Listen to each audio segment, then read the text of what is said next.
Hello, everyone. So today, change of topic a little bit.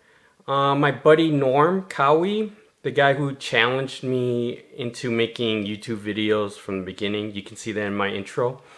Well, he wanted me to talk about the Bears, like specifically Caleb Williams. Mainly because we always have this banter going back and forth. I try to diss his teams and he disses mine. Recently, his Orioles got swept out of the wild card, and his Colts team not doing too well, right? But anyway, so he wanted me to make a video, or at least a topic, on Caleb Williams or the Chicago Bears. Now, before I go on, I don't really have anything much to say besides I think after 5 games so far into the 2024 season, I think Caleb Williams is doing a fantastic job, better than really any quarterback I've seen play for the Chicago Bears. Now, I know Jaden Daniels for Washington is doing phenomenal, but when I see Jaden Daniels, he's kind of the quarterback that myself and I'm pretty sure most Bears fans were hoping for Justin Fields to be like, right? Basically Jaden Daniels. And how ironic that it's, you know, he's at Pittsburgh now, Justin Fields, and I'm always into him wanting to be successful and all. But seeing that last Monday night game, and or was it Sunday night? I forgot which one, but the one against Dallas, and it was just same old Fields, same old Fields. I know there's here and there talk about the receiver dogging it and stuff like that, but still, I mean, it's nothing has changed for me from the eye test of watching Fields in Chicago and at Pittsburgh. Another irony to all this is my buddy Norm's team, the Indianapolis Colts. Anthony Richardson, he is just a bigger, faster, stronger Justin Fields. I mean, the way he plays and all that, very similar to Justin Fields. So, I don't know how that's going to work out, but it is what it is. But I'm not dissing anyone or anything like that. Just how I'm seeing it for now. So, anyway, so that's the Bears, Chicago Bears. Now, I really wanted to talk about what I played right from the beginning, the Super Bowl Shuffle.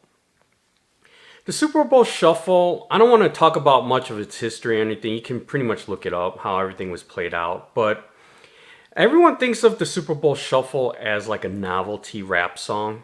And quite frankly, it is, right? It was made for, for charity, right? Any money that came for that went directly for charity. I think it was mainly for they donated for hunger, kids who are hungry and so forth. So a fantastic thing. But no one thinks of the Super Bowl Shuffle as a diss track. Okay? Now hear me out. The Super Bowl Shuffle itself, when you listen to the lyrics, it's not dissing anyone, right? It's not dissing a team or any players or anything like that, right? It's pretty much like your typical rapper. Self-promotion, right? Each player for the Bears talking about themselves, like, you can't stop me, blah, blah, blah, things like that. Self-promoting, right? The only mention I'm pretty sure of any team was like the Falcons and the Cowboys for all things. And I think that was Steve Fuller. He was like the backup quarterback talking about that. But there's no dissing going on, right? It's mainly self-promotion, but with the emphasis of Super Bowl Shuffle, being as the chorus nonstop throughout the music, the rap, right? So think of it this way, though, okay? When you think of diss rap tracks, hip hop tracks, the best ones out there, 2, 3 come top of my head. You got No Vaseline, right? Ice Cube. and Tupac, right? Hit 'em high, hit 'em up. Forgot the exact title, but those are the two tracks that instantly come to my mind because those were not only diss tracks that everyone knew of, but they're damn good, right? They're just damn good. The most recent one being Kendrick Lamar, right? Is Not Like Us. Actually, he has a few good diss tracks against Drake this year, but Not Like Us is pretty much like, the world beater of diss tracks of recent memory. So, and in those diss tracks, they're going after you know who, right?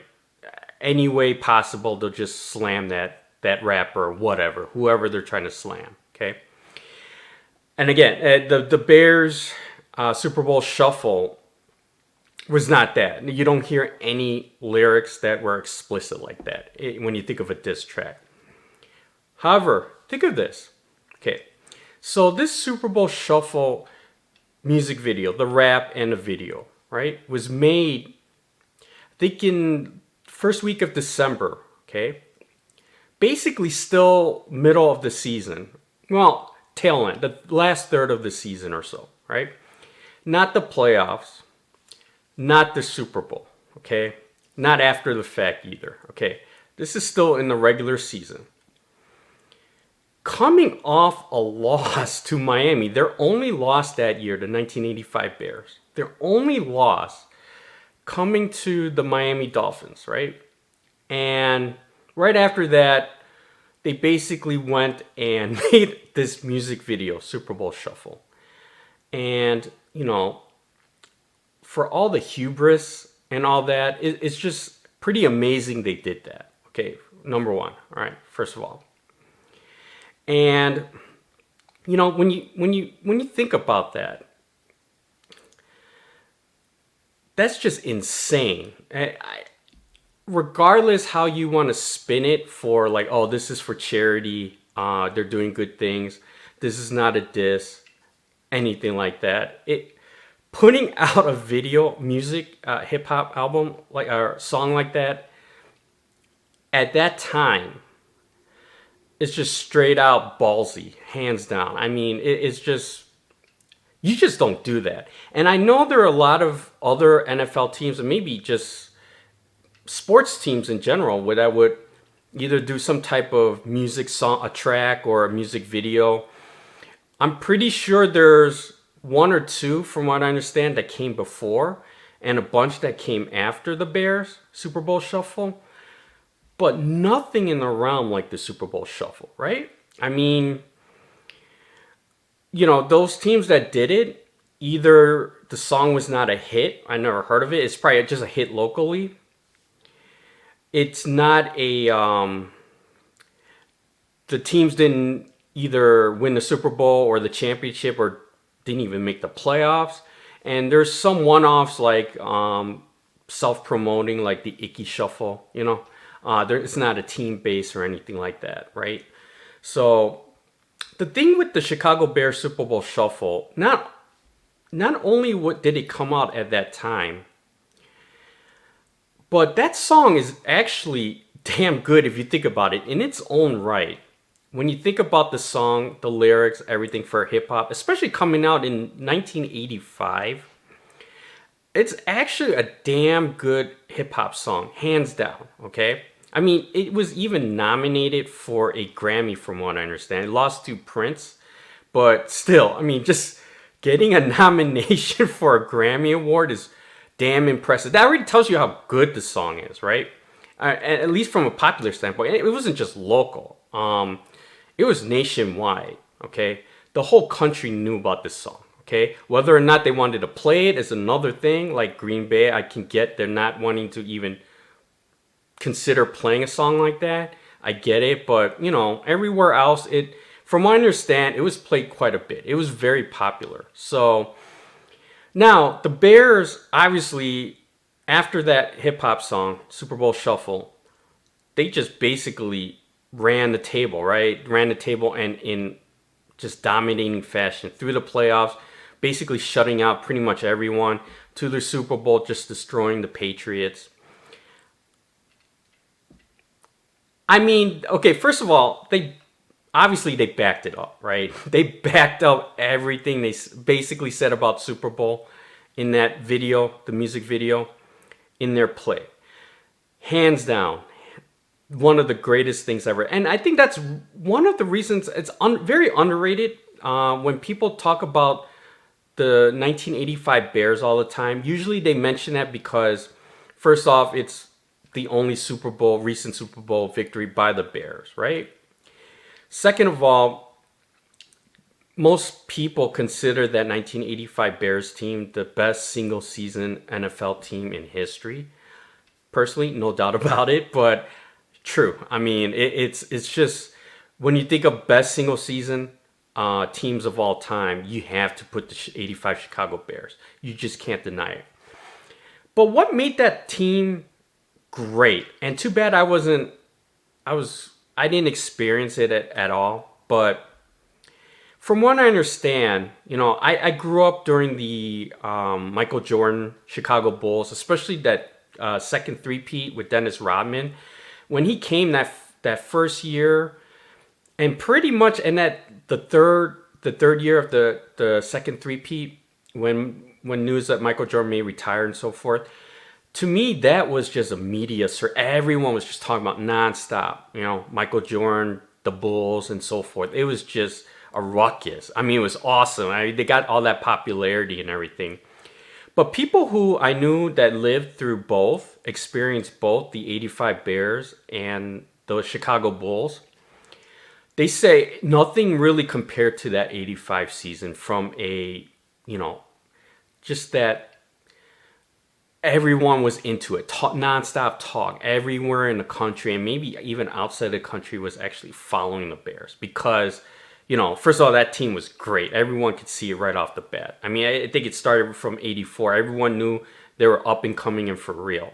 Second of all, that team had personality, right? I mean, all over the place. The head coach, Mike Ditka, Hubris, all that stuff of each player, Jim McMahon, the punky QB and so forth. It just, they just nonstop show this like hubris, this self-confidence and cockiness, and it's just damn awesome.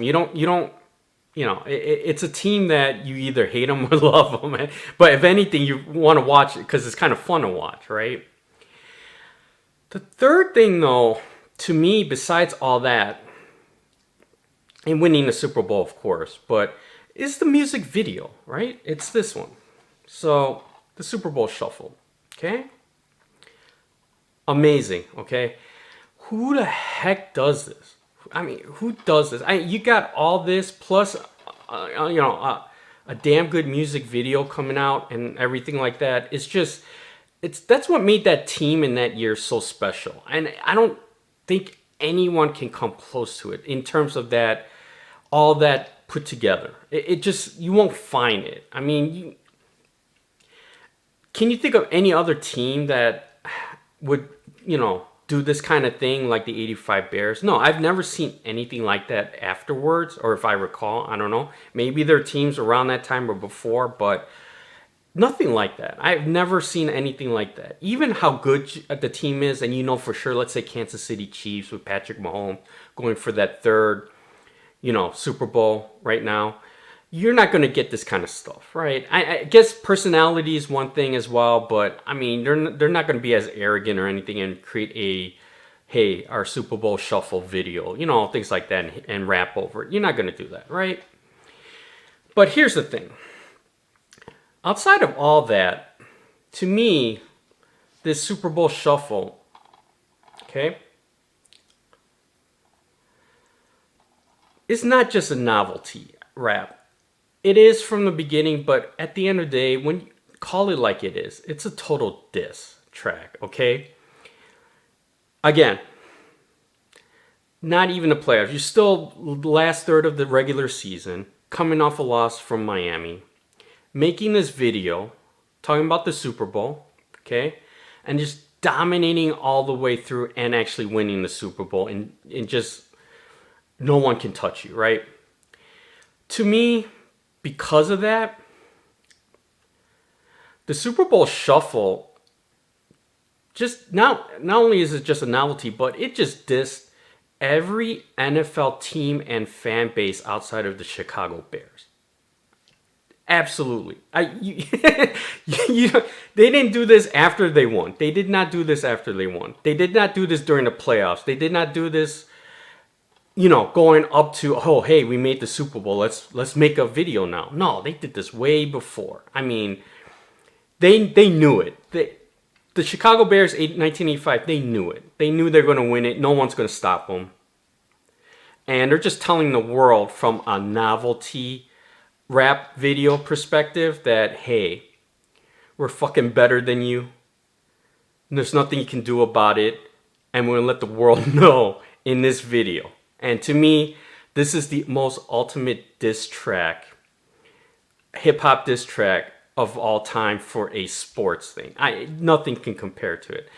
Now, whether you agree with me or not, that's fine. But again, no one can ever do this or say anything like this. No one can. In this particular scenario, no one can. Because if you don't live it up, everyone is just going to diss you back and make fun of you.